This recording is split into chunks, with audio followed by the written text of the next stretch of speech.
losing almost everything, and that too twice, is nothing less than a disaster.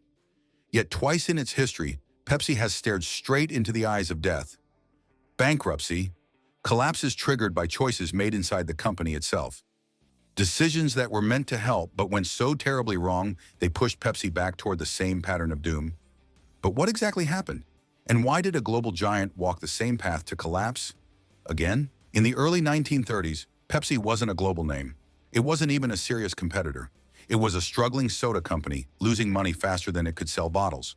And on June 8, 1931, the collapse finally came. Pepsi-Cola was dragged into bankruptcy court with stacks of unpaid bills, failing sales, and a country drowning in the Great Depression. For most people, that would have been the end. But not for the man who walked in next. His name was Charles Guth, a candy executive, ambitious, impatient, and quietly obsessed with beating Coca-Cola. Guth was looking for revenge. Coca-Cola had just refused to supply him with cola syrup for his candy stores, an insult he didn't forget. So when he saw Pepsi on its knees, he saw opportunity, a broken company he could reshape, and a perfect weapon against Coke. But Guth's plan wasn't simple.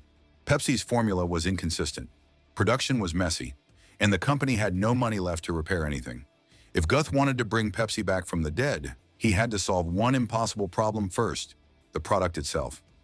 Guth believed he could rebuild Pepsi if he could fix the formula, and if he could turn one bottle into something people couldn't ignore. So he made a move no one expected. He changed the recipe, increased the bottle size, and introduced an offer that shocked the industry: twice the cola for just 5 cents. A simple idea that quietly pulled Pepsi back into the market and saved the brand from disappearing forever. But what did Charles do?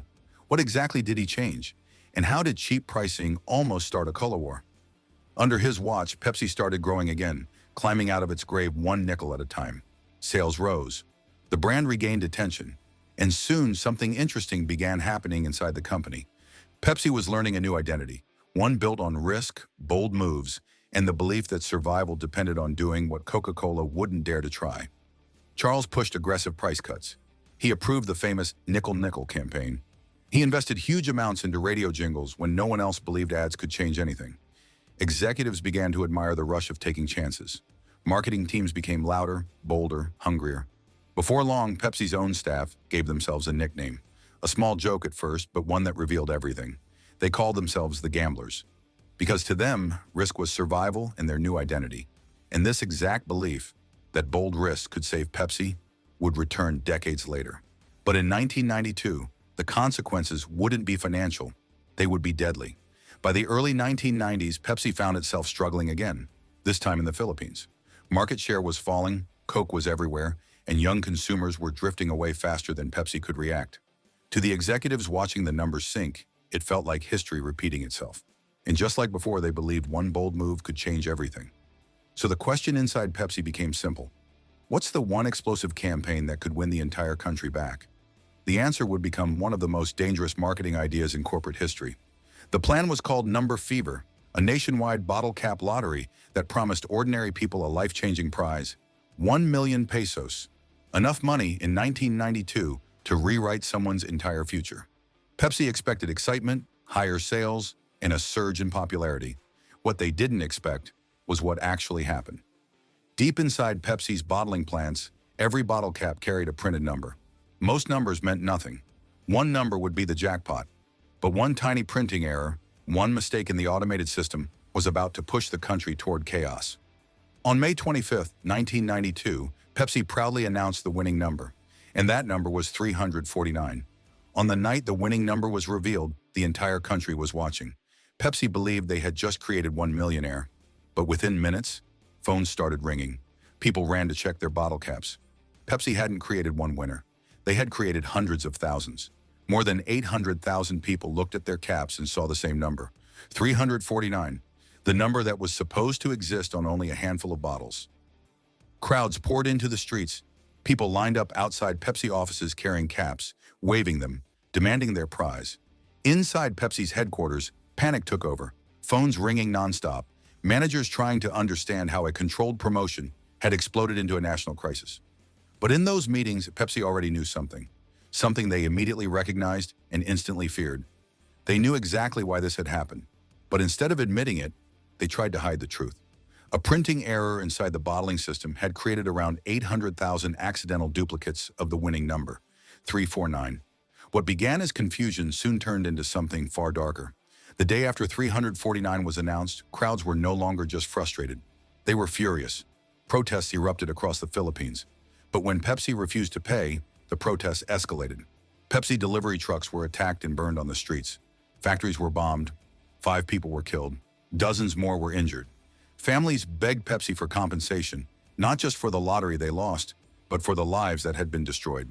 Pepsi brought in private security, police forces arrived, and soon clashes broke out between officers and citizens, all because of one printing error. And Pepsi executives realized this was no longer a marketing failure. It was a national emergency. But even then, the worst was not over, because the lawsuits, the real damage, were only beginning, and they would almost destroy Pepsi all over again. More than 22,000 lawsuits were filed against PepsiCo and its subsidiaries. As the riots died down, Pepsi faced a different kind of disaster, one that looked painfully familiar. The company wasn't just losing public trust, it was losing money at a speed no one inside the headquarters had imagined. Pepsi Philippines began bleeding millions, legal fees grew by the day, security costs doubled, compensation claims piled up so fast lawyers couldn't process them in time.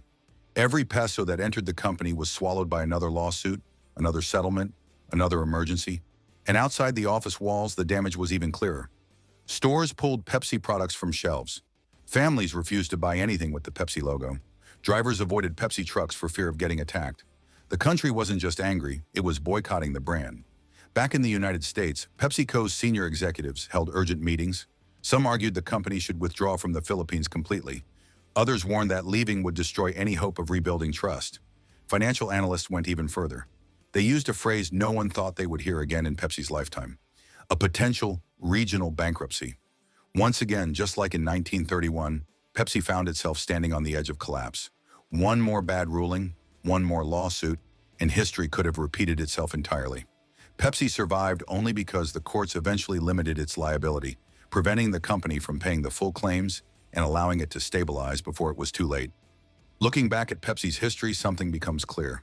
The company didn't face one disaster, it faced two, almost 60 years apart, and both were born from the same mindset.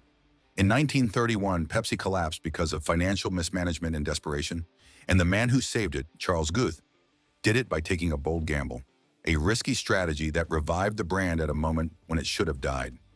Decades later, in 1992, that same belief in risk, that same confidence in bold moves surfaced again. But this time, the gamble wasn't about lowering prices or outsmarting Coke. It was a marketing stunt.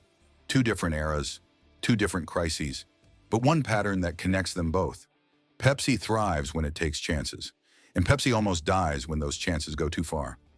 Brands rarely collapse from a single mistake.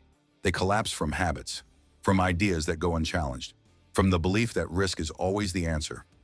Risk saved Pepsi once, risk nearly killed Pepsi again. And the truth is simple.